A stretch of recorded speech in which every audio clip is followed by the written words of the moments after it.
Tu as perdu du poids après ta sleeve et ton bypass, mais quand tu te regardes dans le miroir, tu es toujours cette femme avec plus 10, plus 15, plus 20 kilos. Mais alors pourquoi certaines personnes, après une sleeve ou un bypass, avec une perte de 30, 40, 50 kilos, se sentent encore en situation d'obésité? Et bien ce qu'on appelle la dysmorphophobie. Et c'est pour ça que j'ai fait cette vidéo. Et donc on va traiter ce sujet dans cette vidéo, let's go. Si tu me connais pas encore, moi je m'appelle Hugo, je suis diététicien et enseignant en activité physique adaptée et j'accompagne les femmes au quotidien à réussir leur opération sleeve bypass, autant dans la préparation que dans l'après, en changeant les habitudes et les comportements, notamment sur le volet activité physique, nutrition, relation au corps, confiance en soi. C'est vraiment un accompagnement complet, individuel, qui va te permettre d'atteindre tes résultats, qui est principalement la réussite sur le long terme de cette opération. Donc la dysmorphophobie ou dysmorphie corporelle, qu'est-ce que c'est? Kesako. Eh bien on va voir ce sujet dans cette vidéo où on va comprendre ce qui se passe dans ton cerveau à ce moment-là, pourquoi il ne détecte pas forcément ce grand changement. On va voir comment ça peut impacter ta confiance en toi et comprendre surtout comment tu peux apprécier ton corps après cette opération, parce que malheureusement c'est pas parce que tu perds du poids que tu apprécieras ton corps après cette opération. Comme tu le sais, j'accompagne au quotidien les femmes dans leur transformation physique, mais je les accompagne aussi sur leur transformation mentale, et c'est un sujet qu'on aborde de manière régulière sur le changement corporel et l'acceptation et la confiance en soi après cette opération. Et donc cette question d'identité, d'appropriation corporelle est super importante, et donc je vais te passer tous mes outils dans cette vidéo. Donc commençons par définir ce qu'est la dysmorphie corporelle. C'est le fait de ne pas voir son corps changer, modifier, autant dans la prise que dans la perte. En résumé, c'est de ne pas avoir la bonne perception de son corps à l'instant T. Et donc ça vient d'où? Mais ça vient de ton cerveau. Ton cerveau a une image de toi, il a enregistré cette image pendant des années, et donc on sait bien que après cette opération sleeve bypass, eh ben, les kilos partent plus vite que au final l'image corporelle de nous-mêmes. Donc il faut du temps pour que ton cerveau analyse cette nouvelle image corporelle, et donc ça prend du temps. Et donc tu l'as peut-être déjà expérimenté si tu as des enfants. Quand ton enfant grandit, quand il est notamment petit en croissance, dans l'adolescence, eh bien au final tu le vois quotidiennement et tu vois pas forcément son évolution. Tu vas le voir au bout de quelques mois ou même quelques années,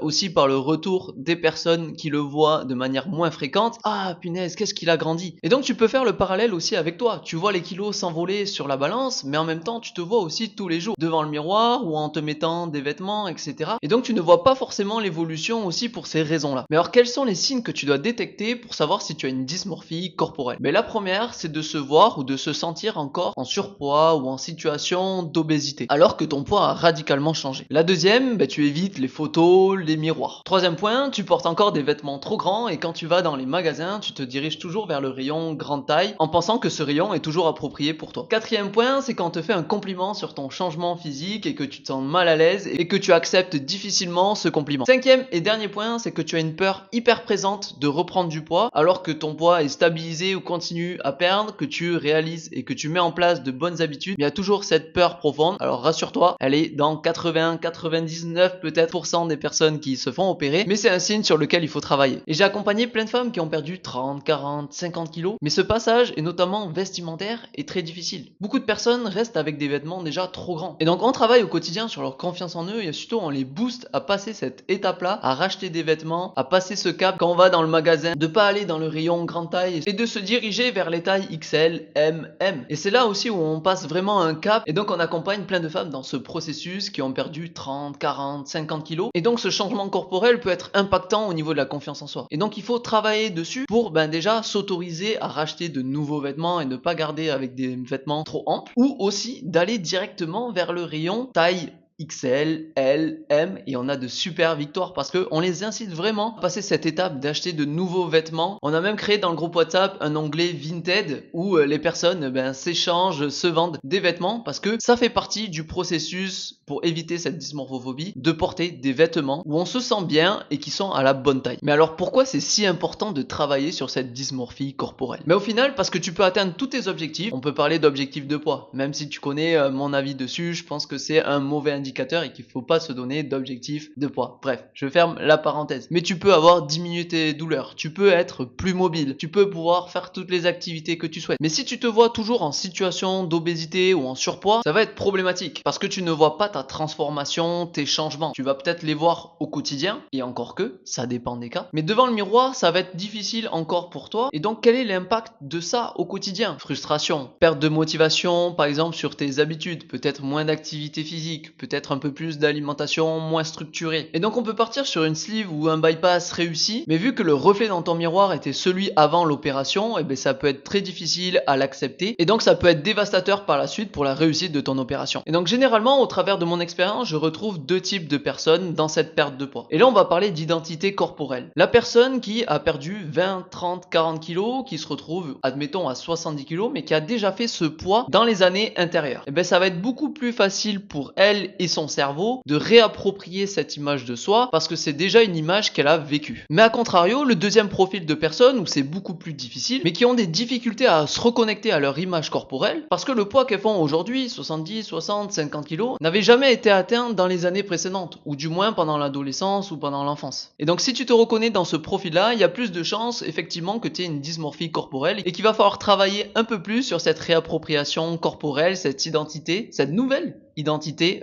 corporelle. Et donc on attaque la dernière partie de cette vidéo, quelles sont les solutions à mettre en place pour pallier à cette dysmorphie corporelle? Et bien la première, c'est d'utiliser sa patience. Parce que oui, c'est normal que ton cerveau n'assimile pas ce changement aussi rapide que ta perte de poids. Donc prends le temps de voir cette évolution corporelle. La deuxième, c'est de garder un vêtement témoin. Je te recommande de garder 1 à 2 vêtements, pourquoi pas un haut et un bas, que tu portais avant l'opération. Et pour te raconter quelques histoires ou quelques victoires dans l'accompagnement, c'est pas rare au final qu'une patiente qui ait gardé un pantalon grande taille avant l'opération se rend compte qu'au final elle peut rentrer dans une seule jambe de son ancien pantalon. Troisième outil et que j'utilise le plus, c'est les photos. On a déjà dû te le dire, mais c'est super important. Alors je sais que c'est une étape difficile pour toi, mais crois-moi, c'est vraiment un outil super puissant et tu dois passer ce cap avant l'opération, mais aussi après, parce que c'est vraiment un outil qui va te permettre de te rendre compte de ton évolution. Et donc dans l'accompagnement, on a mis en place les photos avant l'opération, mais surtout après pour voir l'évolution physique. Donc pas besoin d'en faire toutes les semaines, on en fait une fois par mois et c'est largement suffisant pour se rendre compte de ton évolution. Quatrième point, c'est d'avoir de nouvelles habitudes ou de nouveaux réflexes dans ton quotidien. L'exemple typique que j'utilise pour illustrer ça, c'est que j'avais une patiente qui était institutrice des écoles et donc avant l'opération, elle avait de grandes difficultés à se déplacer entre les chaises, entre les tables de ses élèves et donc progressivement après sa perte de poids, elle avait toujours ce schéma habituel où elle prenait tout le temps les mêmes chemins entre les chaises et les bureaux de son école, mais c'était problématique pour elle pour accéder à certains élèves. Et donc on a travaillé sur sa confiance en soi et son nouveau schéma corporel et donc elle s'est autorisée petit à petit en corrélation avec sa perte de poids à utiliser de nouveaux réflexes et de nouveaux chemins dans sa classe en se disant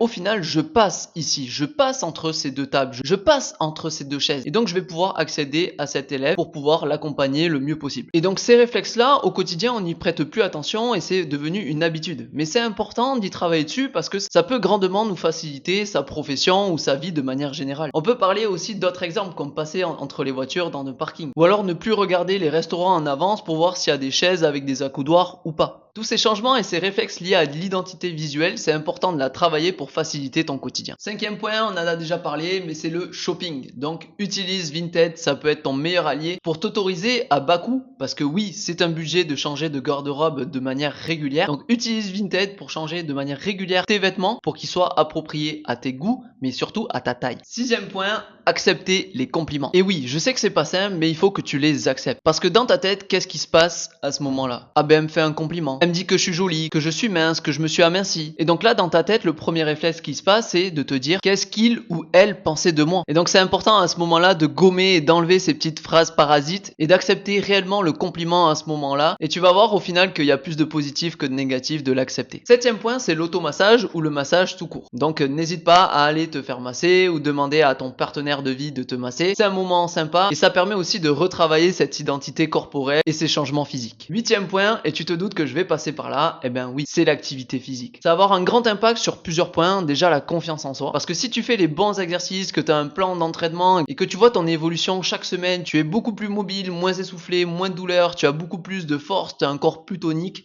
automatiquement ça change ton quotidien et ta confiance en toi. Et ça permet aussi sur des activités peut-être un peu plus artistiques, le meilleur exemple c'est la danse, ça permet aussi de se réapproprier son corps et de voir ses changements corporels. Donc pour conclure, rassure-toi, c'est normal d'avoir de la dysmorphie corporelle. corporelle. Mais ton rôle, c'est de travailler sur toi, sur ta confiance en toi, sur cette réappropriation corporelle avec toutes les étapes, les 8 que je viens de te citer. Et tu vas voir que tu vas avoir des bénéfices rapidement. Donc si à l'heure d'aujourd'hui, ça fait plusieurs mois, voire plusieurs années que tu sens cette dysmorphie corporelle qui t'handicape au quotidien, que tu vois pas ton corps changer ou ton reflet dans le miroir, c'est important de travailler dessus. Donc tu peux te diriger vers une psychologue spécialisée dans ce changement-là ou spécialisée dans la chirurgie bariatrique. Ça va grandement t'aider. Mais tu peux aussi réserver ton bilan avec moi. Ce que je propose, c'est des appels découvertes où on fait le point sur la question, quels sont tes besoins, tes problématiques du moment, où c'est que tu en es avec ce reflet dans le miroir, cette dysmorphie corporelle, pour identifier les axes d'amélioration que tu peux mettre en place. Et à la fin de cet appel, si je vois que je peux t'aider, je ferai un plaisir de te présenter mon accompagnement et comment on peut mettre en place des outils concrets pour t'aider dans ce processus. Donc si tu souhaites réserver cet appel, commande Go en commentaire. Et donc la première chose que tu as à faire à la suite de cette vidéo, c'est déjà de la liker, de t'abonner si c'est pas déjà fait et de te prendre en photo pour voir ton évolution. Je te dis à très vite pour une nouvelle vidéo. Bye bye.